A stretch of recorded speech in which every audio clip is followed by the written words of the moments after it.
Bu turgan mashinalar oddiy Nexia mashinasi emas. E'tibor berayotgan bo'lsanglar, mashinamizni ichki qismlari oq bo'ladigan bo'lsa, tashqi ko'rinishlari esa qora.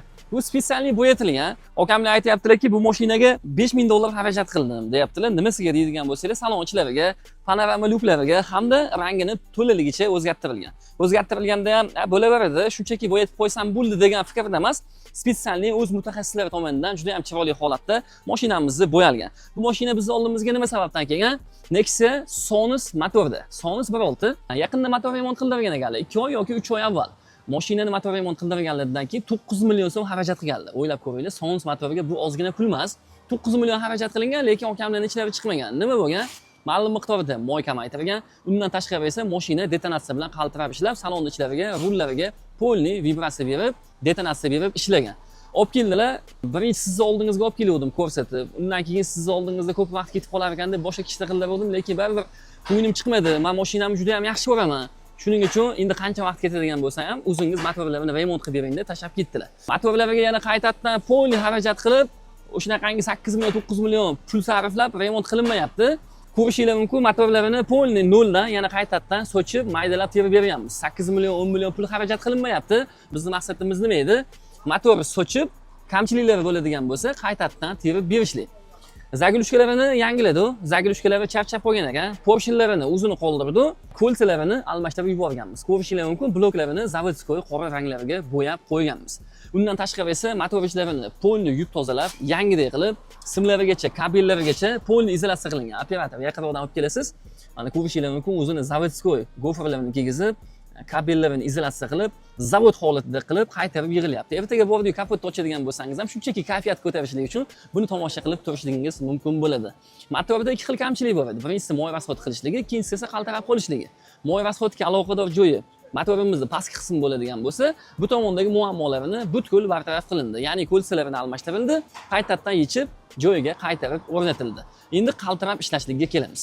Bundan oldin esa siz bitta like bosib, Motor House YouTube profilimizga obuna bo'lib qo'yishni unutmang, chunki mashina haqida, mashinaning motori haqida foydali ma'lumotlarni muntazam ravishda kuzatib borasiz.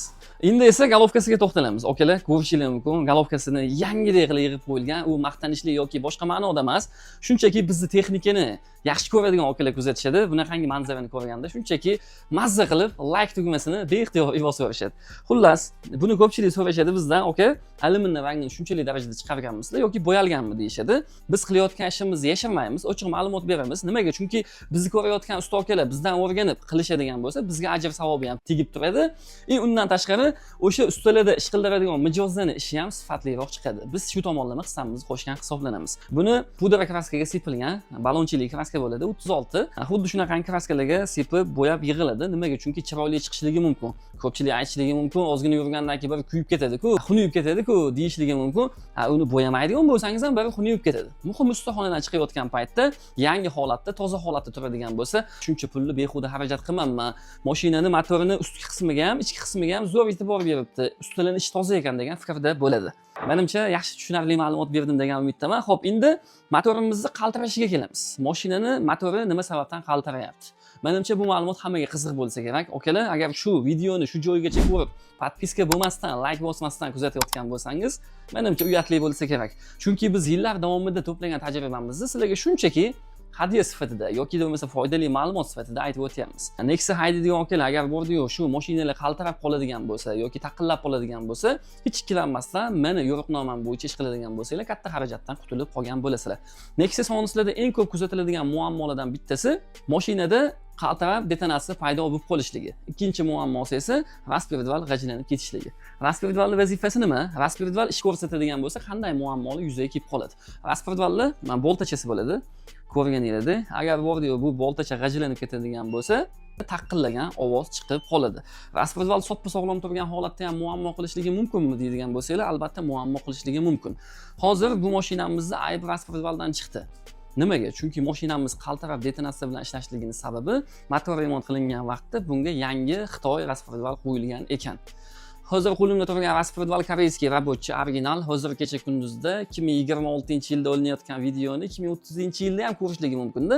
2026-yil mart oyi bilan hisob-kitob qiladigan bo'lsak, raspiridval ключо толкатор рабочий original holati zo'ri taxminan 2 million 200 ming so'm atrofida.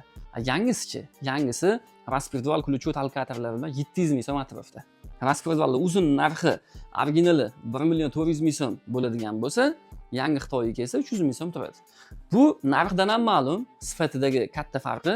Qanaqa ransa qiladi? Yangi Xitoy raspirdual qo'yadigan bo'lsangiz, mashinada detonatsiya qaltirash paydo bo'lib qoladi. Nima sababdan? Chunki mana ключевni bosadigan, klapani ochadigan boltachalarni razmeri ularda nisbatan balandroq bo'ladi. Shuni hisobiga mashina qaltirab ishlaydi.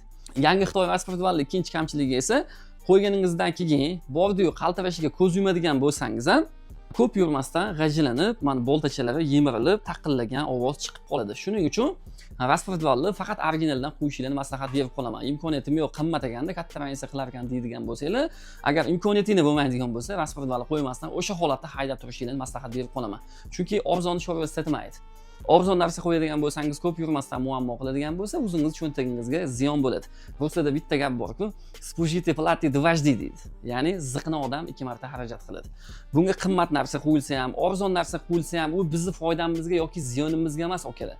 U foyda ziyon faqat sizlarga. Yig'ayotgan paytda original narsa qo'yib yig'adigan bo'lsa ham o'zingizning foydangizga. Arzon narsa qo'yib yig'adigan bo'lsanglar ham o'zingizning ziyoningiga.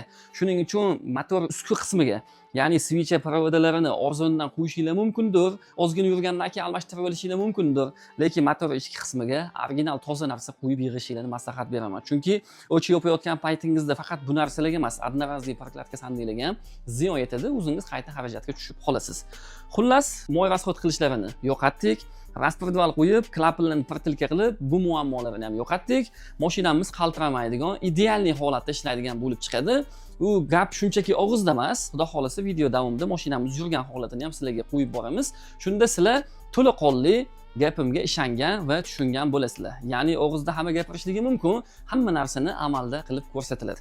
Videodan maqsad nima edi? Sizlarga ma'lumot berish. Ya'ni sizlar zapcha solayotgan paytingizda, motor remont qilayotgan paytingizda aldanib qolmasdan yoki da bo'lmasa tushunmasdan xato qilib qo'ymasliginglar uchun o'shancha yil to'plagan tajribamni sizlarga shunchaki ma'lumot tarzida aytib o'tdim.